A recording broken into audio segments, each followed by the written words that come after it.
Who are you when nobody is watching? That question assumes there is a real you underneath all the social roles you play, a core self that remains constant regardless of context. William James thought this assumption was both understandable and incomplete. In The Principles of Psychology, published in 1890, James devoted careful attention to what he called the social self. His opening observation was deceptively simple. A man has as many social selves as there are individuals who recognize him. This was not an accusation of inauthenticity. It was a description of something James thought was both real and important about how human beings actually function in the social world. Consider how you behave with your parents. Now compare that with how you behave with close friends, with professional colleagues, with strangers, with people you are trying to impress, with children. The differences are not trivial. You use different language, different posture, different levels of formality, different humor, different emotional openness. Something about who you are in each context genuinely differs. James argued these differences are not deceptions.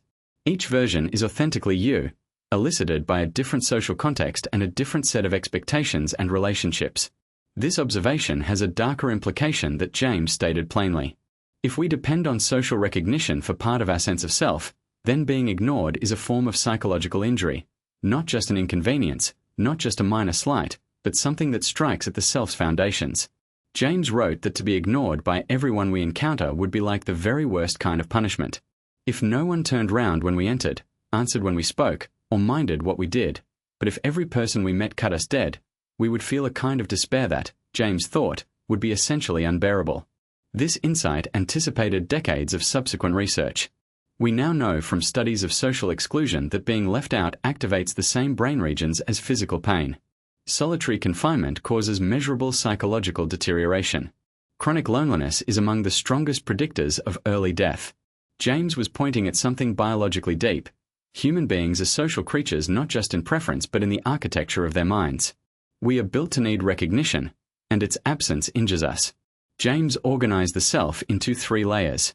The material self consists of the body, the clothes, the possessions, the family members we identify with as extensions of ourselves. We feel the insult to our home or our child as an insult to ourselves because we have expanded the boundary of me to include them. The social self consists of the recognition we receive from others, the opinions, the reputations, the roles we inhabit in different communities. The spiritual self, the innermost layer, consists of our psychological faculties and dispositions themselves, the sense of who we are in our own eyes, independent of any audience. James was clear that these layers are not equally fundamental. The spiritual self is deeper and more durable. But he was equally clear that the social self is not merely superficial. The way others see us genuinely shapes who we become. The parent who tells a child she is capable produces a different self than the parent who tells a child she is limited. The community that treats a person as intelligent and trustworthy tends to get intelligence and trustworthiness in return. The social self is real, and the recognition that constitutes it is not just pleasant. It is, in important ways, constitutive. This connects to what James's student and friend Charles Cooley would later articulate as the looking-glass self, the idea that we come to see ourselves through our perception of how others see us. We use other people as mirrors, reading their reactions, adjusting our self-image accordingly.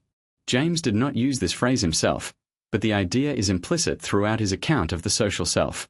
The sociologist Irving Goffman would later develop James's insights into a full theory of social performance, arguing that all social life involves a kind of theater in which we manage impressions, play roles, and maintain a front appropriate to each social situation.